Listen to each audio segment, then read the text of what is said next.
성경 말씀 보겠습니다. 베드로전서 1장 13절부터 19절까지의 말씀입니다. 베드로전서 1장 13절부터 19절까지의 말씀입니다.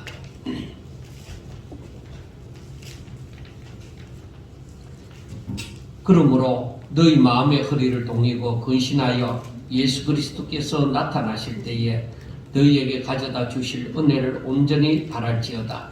너희가 순종하는 자식처럼 전에 알지 못할 때에 다르던 너희 사욕을 본받지 말고 오직 너희를 부르신 거룩한 이처럼 너희도 모든 행실에 거룩한 자가 되라. 기록되었을 때 내가 거룩하니 너희도 거룩할지어다 하셨느니라. 외모로 보시지 않고 각 사람이 행위대로 심판하시는 이를 너희가 아버지라 부른즉 너희가 나그네로 있을 때를 두려움으로 지내라.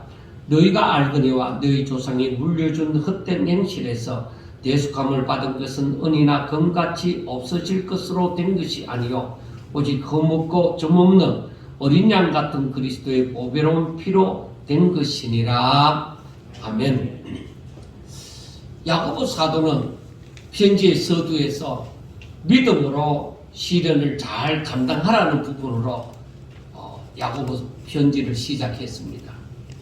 베드로 사도는 성도들의 구원이 얼마나 대단한 것인가 하는 것으로 시작을 했습니다. 그래서 야고보는 야고보서 1장 2절부터 4절에 보면은 너희가 여러 가지 시험을 당하거든 온전히 기쁘게 여기라. 이는 너희 믿음의 시련이 인내를 만들어내는 줄 너희가 알미라. 인내를 온전히 이루라. 이는 너희로 온전하고 구비하여 조금도 부족함이 없게 하려 함이라 하고 말씀을 합니다.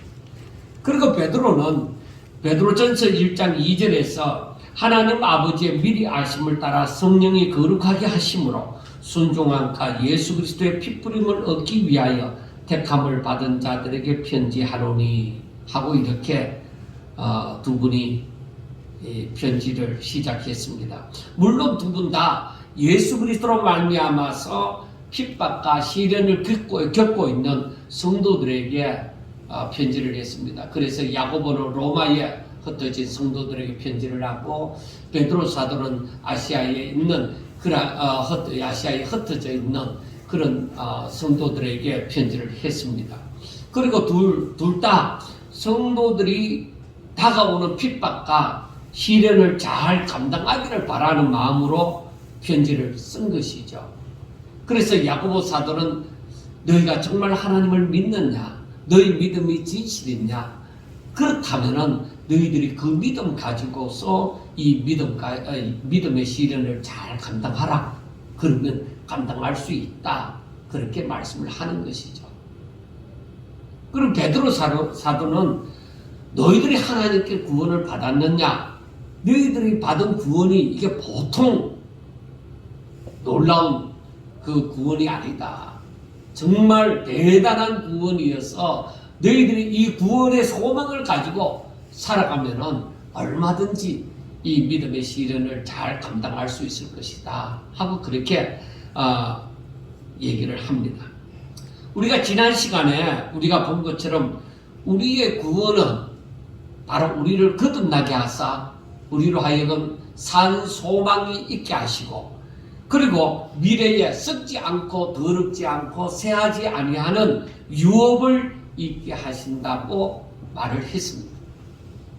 그러니까 우리가 구원받았다고 하면은 거듭난 것을 얘기하죠. 그리고 거듭난 사람은 하늘에 소망을 두는 사람이죠. 그리고 하늘에 소망을 둔 사람은 장차 하늘나라를 유업으로 받을 자라는 것입니다.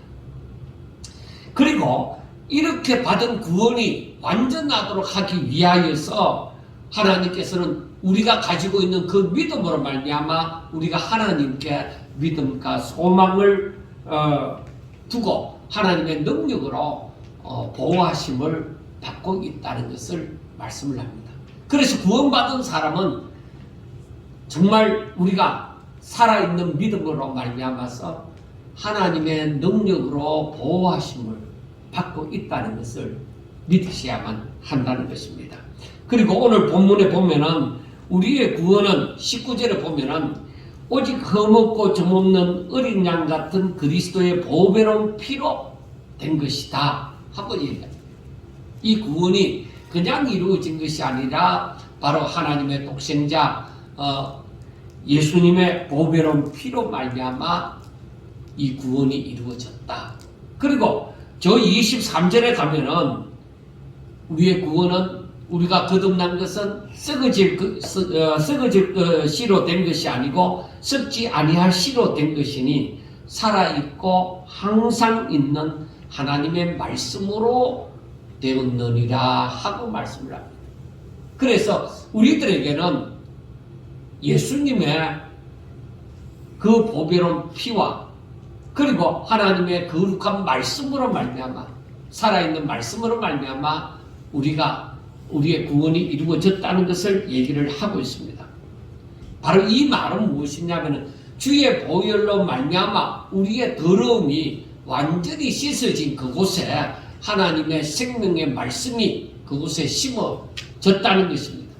즉 옥토에 생명의 씨가 떨어져서 30배, 60배, 100배의 결실을 맺는다는 것을 말씀해주고 있는 것입니다.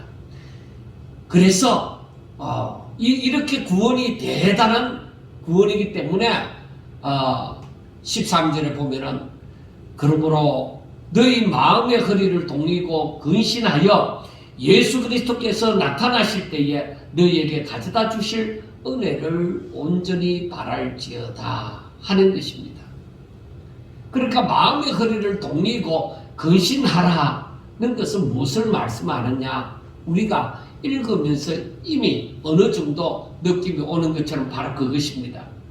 정신을 차려서 절대로 너희들의 믿음이 흐트러지지 말고 어떤 데도 미혹받지 말고 너희들이 가지고 있는 소망을 확실하게 부여잡고 지금 오늘날 닥치는 이 모든 시련을 잘 이겨내라는 것입니다.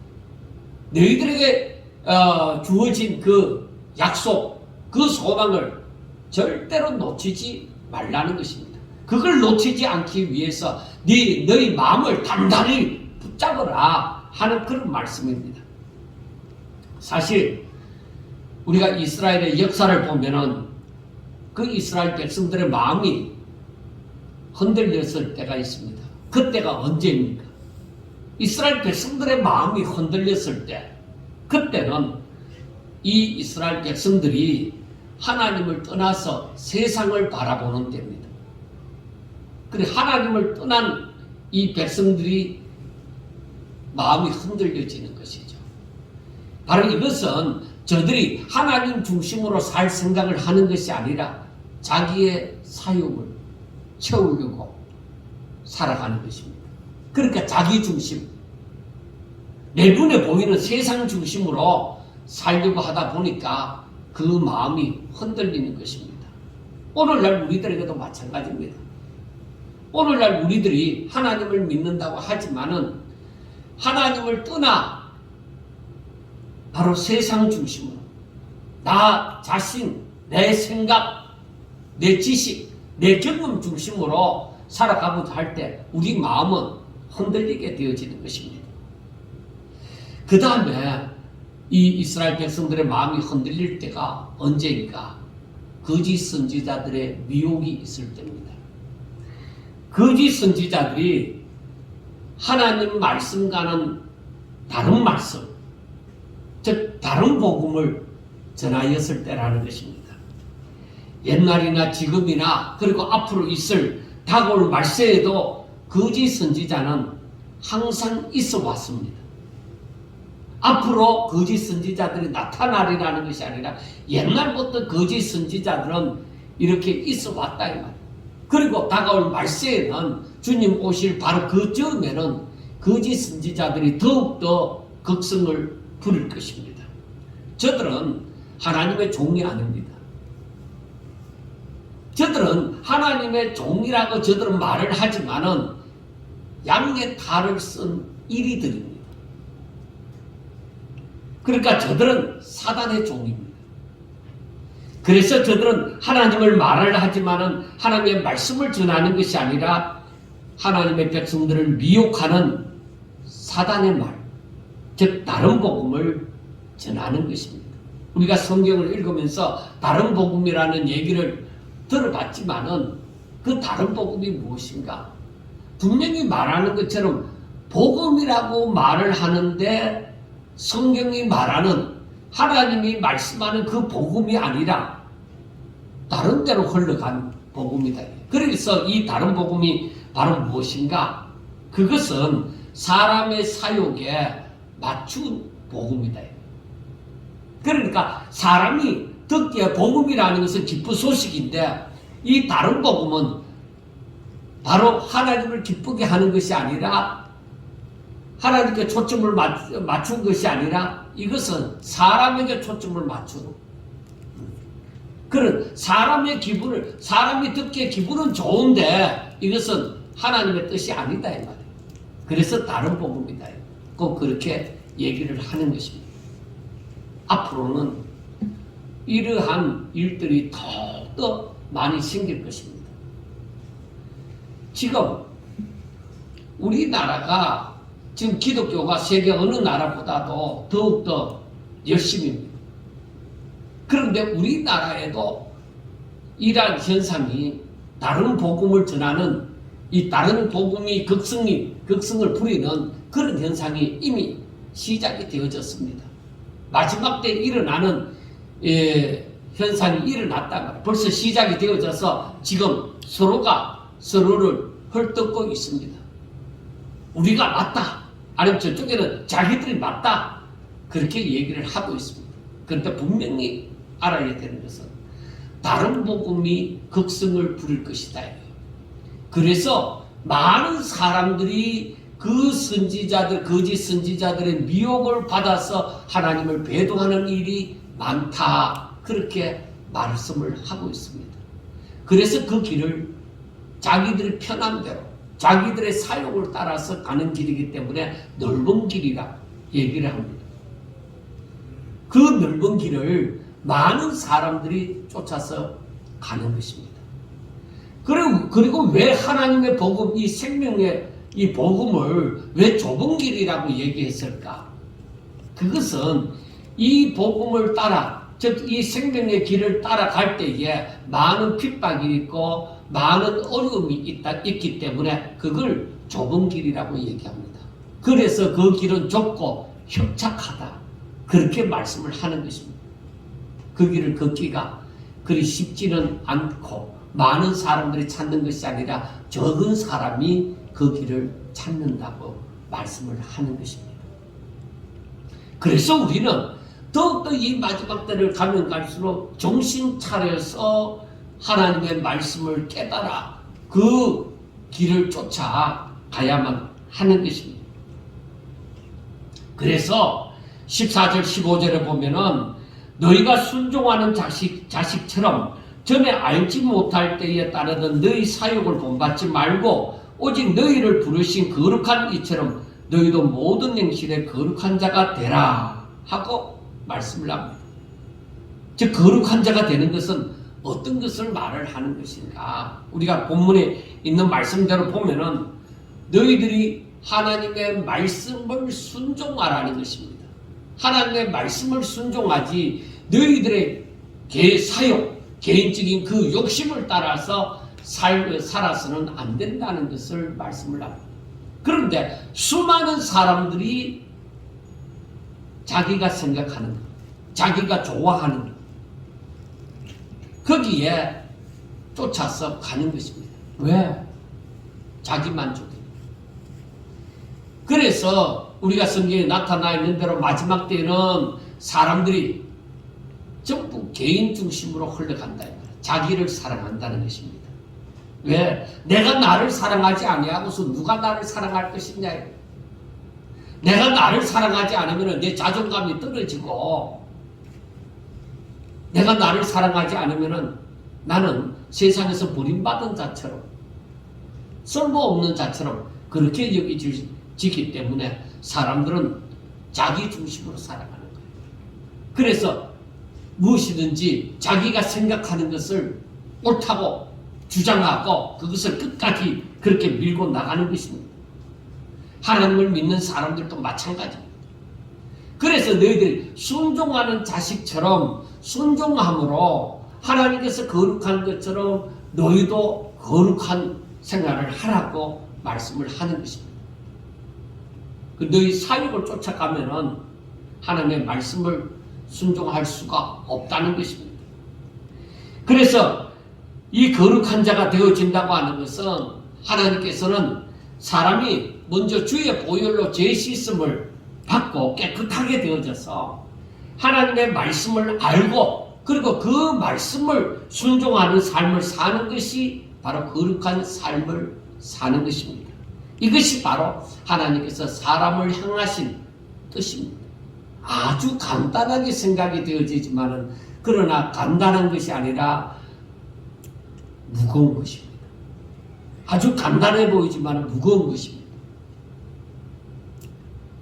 이것이 바로 하나님의 은혜를 찬양하는 것인데, 그런데 사람들은 자기 자신을 버릴 수가 없기 때문에 자기 사욕을 버릴 수가 없어서 순종하는 삶을 살기가 힘들기 때문에 무겁다고 얘기를 하는 것입니다. 그래서 16절에서 레위기 11장 45절 말씀을 인용을 했습니다. 레위기 11장 45절에 보면은 나는 너희의 하나님이 되려고 너희를 애굽 땅에서 인도하여 낸 여호와라. 내가 거룩하니 너희도 거룩할지어다 라는 말씀을 인용하고 있습니다. 내가 거룩하니 너희도 거룩하라.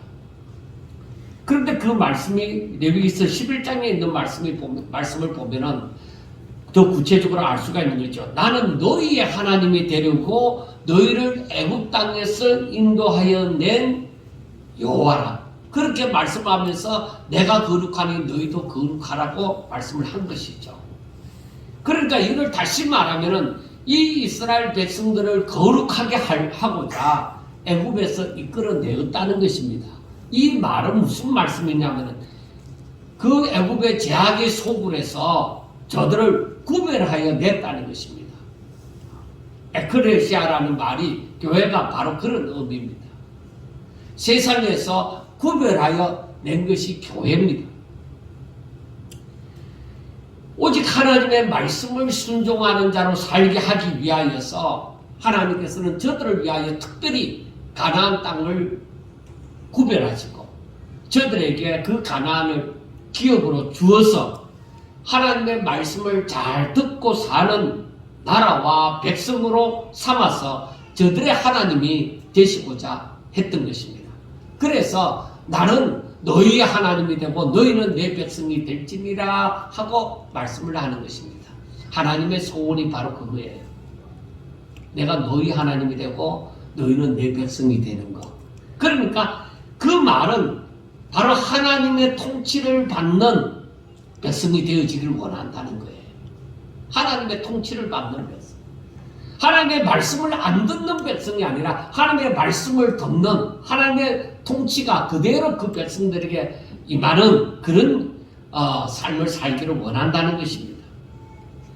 우리를 구원하신 것도 바로 이처럼 주의 보혈로 깨끗이 씻음을 받고 또 살아있는 하나님의 말씀이 저들에게 심기워져서 그 열매를 보고자 하는 것입니다. 그래서 그 다음 말씀에 보면 17절에 외모로 보시지 않고 각 사람의 행위대로 심판하는 심판하시는 이를 너희가 아버지라 부른즉 너희가 나그네로 있을 때를 두려움으로 지내라 하고 말씀을 합니다. 그러니까 이제 너희들이 예수님을 믿으니까 하나님을 아버지라고 부른다 이 말이에요. 그러니까 너희들이 하나님과의 관계가 이루어졌다 이 말입니다. 하나님의 통치가 너희들에게 임한다는 것입니다. 그런데 너희들이 그 아버지가 어떤 아버지인 줄 알아야 될 것이지 않느냐. 그 아버지는 행위대로 심판하시는 분이시다. 그러므로 너희들이 행위대로 사는 그 기간이 언제예요? 이 땅에 살 때잖아요. 나그네로 살 때에 이 땅에서 나그네로 살 때를 두려움으로 지내라는 것입니다. 이 두려움은 어떤 마음이냐? 하나님을 경외하는 자에게 있는 그 두려움입니다. 하나님이 무서워서 벌벌 하나님이 볼까봐 무서워서 벌벌 떠는 이러한 두려움이 아니라 하나님을 경외함으로 하나님을 너무나도 크신 분이신 줄 알고 하나님의 능력이 대단하신 거 너무나도 우리와 비교할 때 너무나도 엄청난 차이 너무나도 대단한 차이가 있는 그런 분이신 줄 알고 그는 창조주요 우리는 그의 피조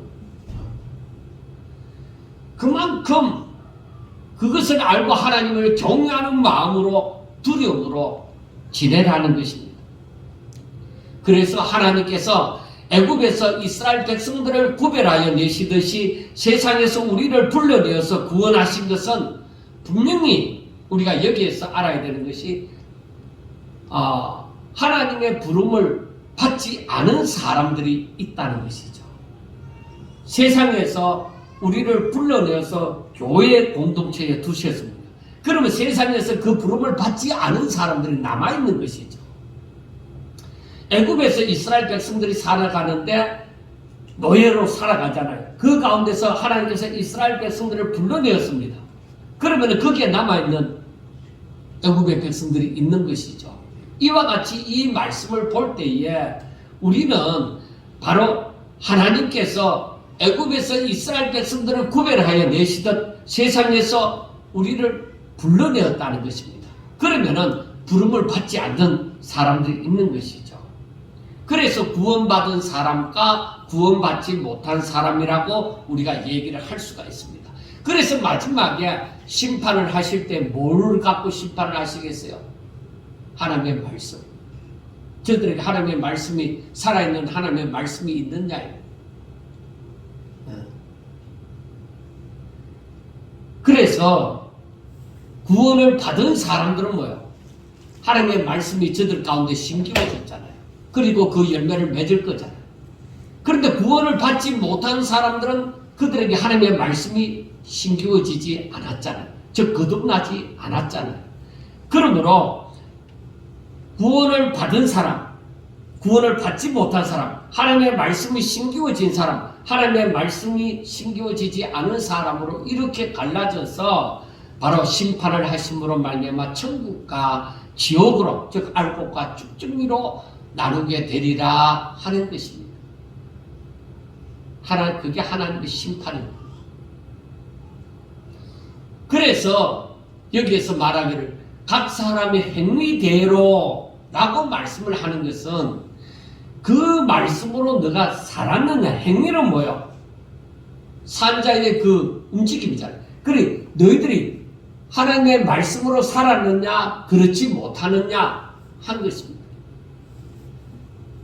그래서 삶을 두고 얘기하는 것이죠. 행위라는 것은. 그래서 구원을 받은 사람은 분명히 죄 씻음을 받고 그 가운데 살아있는 하나님의 말씀이 심기워져서 활동을 한 결과 열매를 맺는다는 것이 되어지는 것이죠. 그러므로 나그네로 살 동안에 사탄의 미혹에 빠져서 하나님의 말씀을 떠나 자기의 사욕을 쫓아 사는 것이 아니라 거룩한 자로 즉 하나님의 말씀을 순종하는 것을 아주 당연하게 그리고 하나님의 은혜를 기억하며 감사하며 찬양하는 삶을 살아야만 되는 것입니다. 바로 그 행위가 있어야만 하나님께서 저들에게 바로 상급을 주시는 것이죠. 그러므로 하나님께서는 구원을 받은 자들이 바로 이처럼 살도록 하기 위해서 하나님께서 어떻게 하시느냐? 바로 사람들에게 하나님을 믿는 사람들에게 하나님께 믿음과 소망을 두게 만든 것이죠. 그러니까 하나님을 믿고 하나님께 소망을 두도록 하나님께서 만드는 것입니다. 그래서 우리들에게 하나님을 믿는 믿음이 있느냐? 내가 하나님께 소망을 두고 있느냐? 그걸 살펴보아야만 되는 것이죠. 분명히 하나님을 믿는 사람들에게는 하나님께서는 예수 그리스도로 말미암아 하나님께 믿음과 소망을 두게 하시는 것입니다. 그래서 그 말씀 21절을 보면은 너희는 그를 죽은 자 가운데서 살리시고 영광을 주신 하나님을 그리스도로 말미암아 믿는 자니 너희 믿음과 소망이 하나님께 있게 하셨느니라.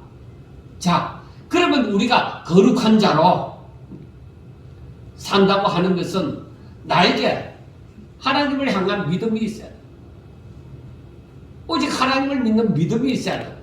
그리고 내 소망이 세상에 있는 것이 아니라 하나님께 있어야만 하는 것입니다. 그러니까 우리가 고쳐야 되는 것이 너무 많은 거예요. 왜? 우리는 세상에 속하여서 살다 보니까 자꾸 세상의 것을 생각하는 거예요. 사람들이 흔히 말하는 것에 우리는 관심을 두는 거예요. 저가 하나님을 잘 믿느냐, 잘 믿지 못하느냐, 정말 주의 일에 정말 열심을 다하느냐, 하나님의 말씀에 순종하느냐, 거기에는 관심이 없고, 야, 네가 세상에서 돈을 많이 벌었느냐, 네가 성공을 했느냐, 그런 것에 관심이 더 많은 거예요. 하나님을 잘 믿고 못 믿고는 어디 가고 없어요.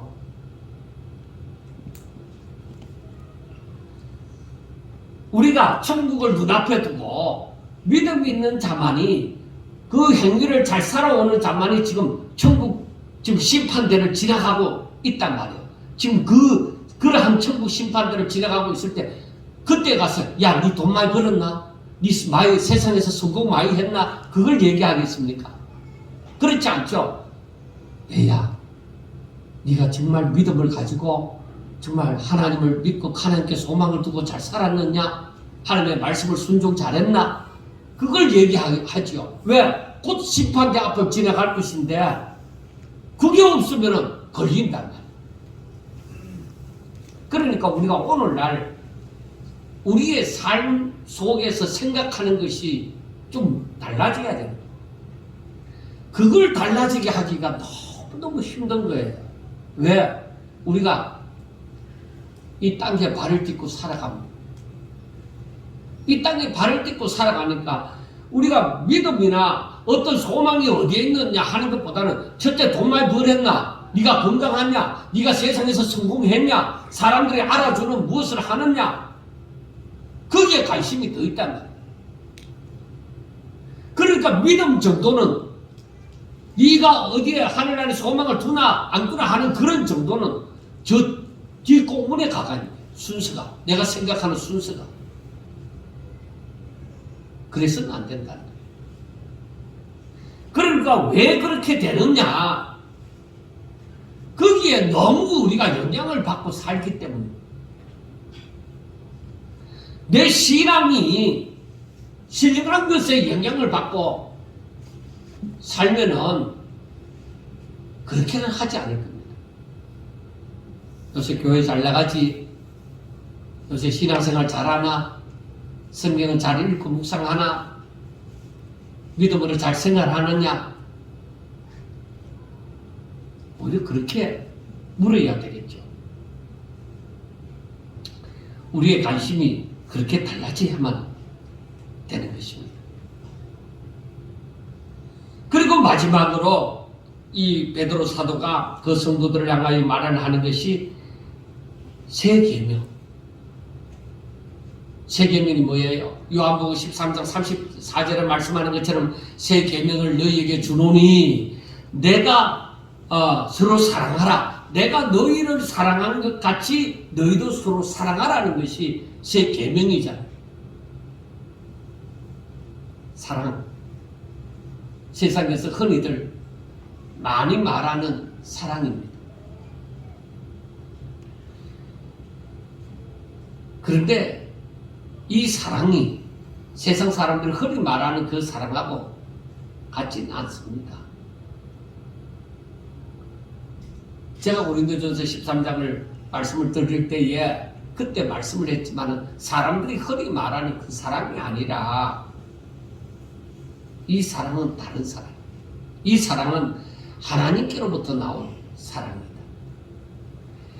그러니까 22절에서 뭐라고 얘기하느냐면은 너희가 진리를 순종함으로 너희 영혼을 깨끗하게 하여 거짓이 없이 형제를 사랑하기에 이르렀으니 마음으로 뜨겁게 서로 사랑하라. 자, 여기에서 진리를 순종함으로 영혼을 깨끗하게 함으로부터 나오는 사랑이에요. 이게 하나님께로부터 나온 사랑이에요. 내가 진리를 순종하고 내 영혼을 깨끗하게 해서 마음이 청결한 자는 바로 하나님을 볼 것이다. 그래서 내가 진리를 순종할 때에 내 영혼이 깨끗하게 되어져 가는,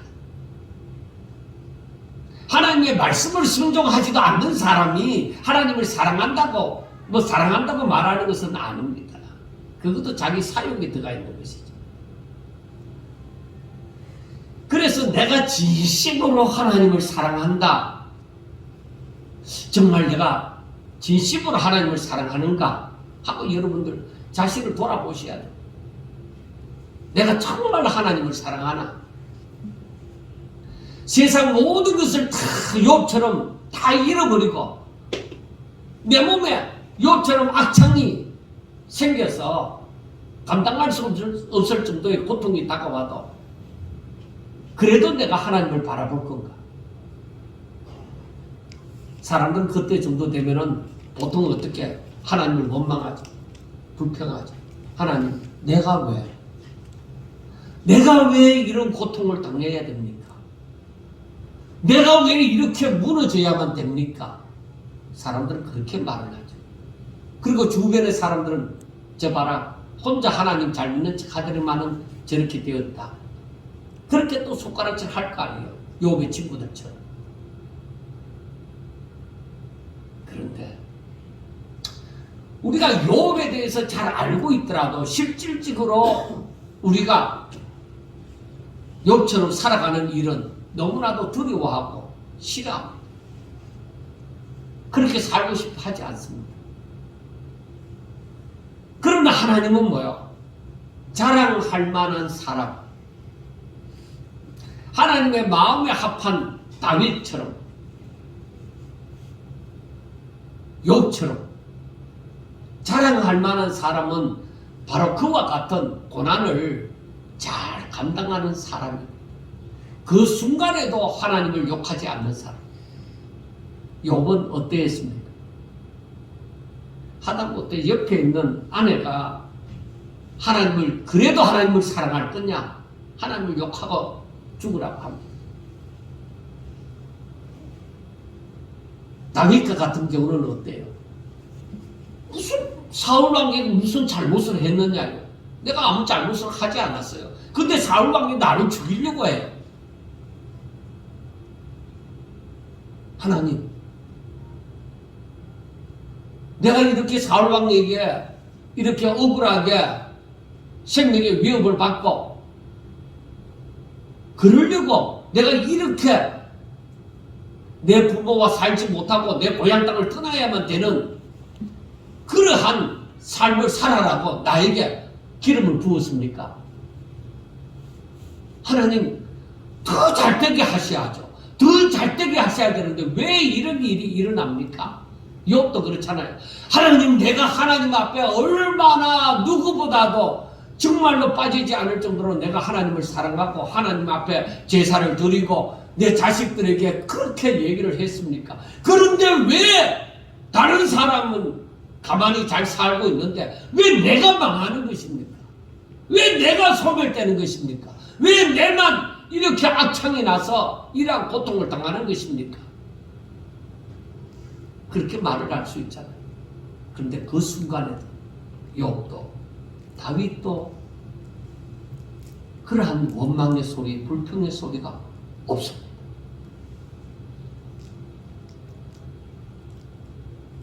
정말로 저들은 하나님을 저희들의 몸과 마음과 뜻을 다하여 하나님을 사랑하는 자이죠. 그런 사람에게서 흘러나오는 사랑이 이웃을 내 몸같이 사랑할 수 있는 거죠. 그래서 우리가 그거는 성경에 위임이냐 하는 소리고 나는 그렇게 할 수 없어 하고 아예 포기한 사람에게는 그런 은혜가 임하지도 않습니다. 하나님 내게도 욥과 같은 믿음, 내게도 다윗과 같은 믿음을 주사 그러한 삶을 살게 해주세요. 어떻게 하면 그렇게 되겠습니까? 하나님 내게도 그러한 은혜를 부어주세요. 감당할 수 있는 은혜를 주시고 감당할 수 있는 능력을 허락하여 주세요. 정말 그만큼 하나님을 미치도록 사랑하고 싶습니다.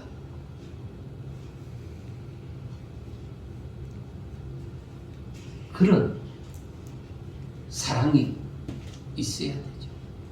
그래서 이 베드로 사도가 하는 말이 너희가 진리를 순종함으로 너희 영혼을 깨끗하게 하여 거짓이 없이 형제를 사랑하게 이르렀으니 마음으로 뜨겁게 서로 사랑하라.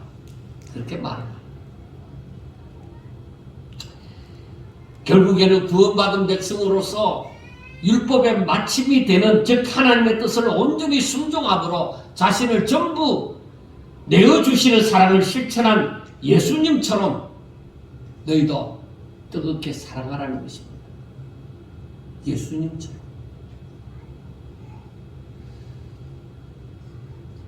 자신의 그 용감된 보좌를 다 버리고 낮고 낮은 땅 위에 오셨는데 그것도 가장 낮은 자리, 천한 자리, 말구유에서 오셨습니다.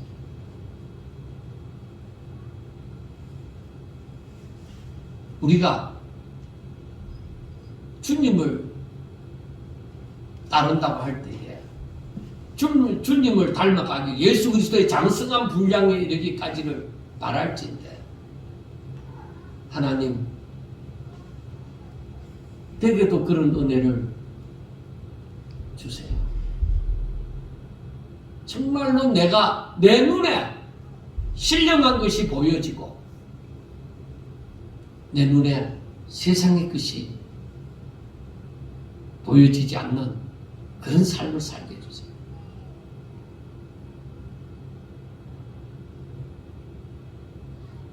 여러분들이요, 우리의 구원이 그냥 주어진 것이 아닙니다.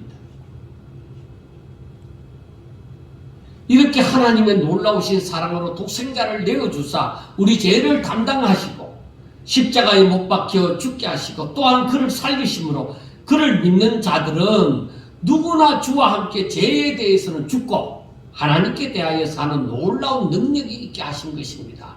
자, 우리가 이걸 믿으면은 하나님 앞에 제가 조금 전에 말했던 것처럼 하나님, 저도 욥처럼 다윗처럼 바울처럼 예수님처럼 살 수 있는 은혜를 부어주세요. 감당할 수 있기를 원합니다. 그런 사모함이 예수 믿는 사람에게 정말로 하나님의 그 마음의 그 뜻을 깨닫는다면 하나님의 마음을 알아가면 알아갈수록 이 기도를 할 수밖에 없는 것입니다. 하나님의 마음의 소원이 그것이니까 내가 정말 하나님을 사랑하면 그 마음의 소원을 이루어 드리려고 그 기도가 나와야만 되는 것이죠.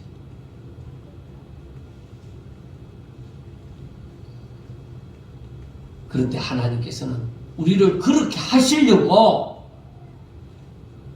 하늘의 영광 보좌에 앉으신 그 예수님을 이 땅에 내려오게 하사 가장 낮은 자리에 탄생하게 하셨던 것입니다. 왜? 이보다 더 낮은 자리에 갈 수는 없다. 그래서 세상에 있는 모든 자들이 누구든지 저를 믿으면은 이러한 은혜를 받게 하신 것입니다. 그러므로 우리가 할 수 없는 이유가 무엇이냐? 우리가 할 수 없는 이유가 무엇이냐? 내가 그만큼 사모하지 않는다. 그만큼 하나님의 말씀에 내가 복종하지 않는다는 것입니다. 나를 쳐서 복종시켜야 되는데 사도 바울은 자기를 쳐서 복종시킨다고 하잖아요. 그래, 나도 내 자신을 쳐서 복종시키는 이 은혜가 있어야 되겠구나 하는 것을 깨닫고, 정말 세상에 다른 누구와 비교하는 것이 아니라, 세상에 있는 것을 내가 조금이라도 가지고 있는 것이 아니라 오히려 하나님의 뜻을 바라고 하나님의 뜻을 이루어드리고자 자신을 쳐서 복종시키는 그런 것을 사모하셔야 됩니다. 그래서 절대로 우리가 하나님께서 내게 주신 이 구원의 능력을 무시하고 자신의 사욕에 눈이 멀어서 하나님께서 주시는 신령한 복을 놓쳐버리는 일이 없었어야만 됩니다. 그래서 우리 마음은 뭐예요? 날마다 더 높이, 나이가 들어가도 더 높이, 더욱더 나이가 들어가면 좋은 것이 무엇이냐? 내가 더욱더 버릴 수가 있게 되어진다는 것이죠. 그래서 우리들에게 주어진 은혜를 절대로 여러분 무시하지 마시고, 정말 그 은혜로 인하여서 하나님께 더 가까이 나아가는, 믿음으로 더욱더 기도할 수 있는 그런 사람이 되셔야만 되는 것입니다. 그래서 베드로 사도는 우리들이 받은 구원이 얼마나 대단한 약속이 보장되어 있다는 것을 말씀하고 있는 것입니다. 그래서 우리가 지난 시간에도 보았지만 예수 그리스도께서 나타나실 때에 그 영광과 존귀와 칭찬을 얻게 할 것이니라 하고 7절 말씀에 되어져 있습니다. 그리고 오늘 말씀에는 바로 13절 마지막에 예수 그리스도께서 나타나실 때 너희에게 가져다 주실 은혜, 그게 뭐예요? 칭찬과 영광과 존귀단 말이에요. 그걸 온전히 바라라는 것입니다. 온전히 바랄지어다. 우리가 바라야만 하는 것입니다.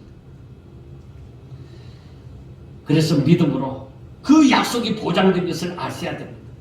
그러므로 어떤 박해나 고난이 닥친다고 할지라도 이 복을 놓쳐서는 안 된다는 것을 말하고 있는 것입니다. 이 복은 그냥 주어진 것이 아니라 하나님의 독생자가 죽으심으로 이루어진 것이라는 것을 확실하게 말씀하고 있는 것입니다.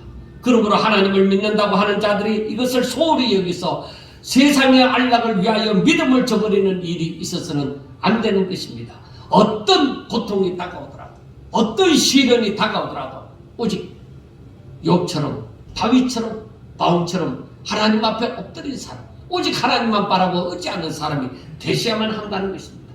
사랑하는 성도 여러분, 하나님의 뜻을 온전히 깨닫고 진실로 내 마음의 허리를 동이고 내가 근신함으로 하나님의 거룩한 자로, 그리고 하나님을 경외하는 두려움으로 이 땅에서 하나님의 백성으로서 아주 강하고 담대하게 날마다 하나님의 말씀을 묵상하며 믿음으로 세상을 이기는 성도들이 다 될 수 있기를 주의 이름으로 축원합니다. 기도드리겠습니다. 하나님 아버지, 감사합니다. 저희들이 세상에서 다가오는 미혹, 나를 넘어지게 하는 모든 것들을 우리가 믿음으로 다 이기게 하여 주옵시고 항상 하나님 앞에 서게 하여 주시옵소서. 언제 어느 때 하나님께서 우리를 부르시든지 간에 그때마다 우리는 예하고 대답하면서 하나님 앞에 나아가기를 원합니다.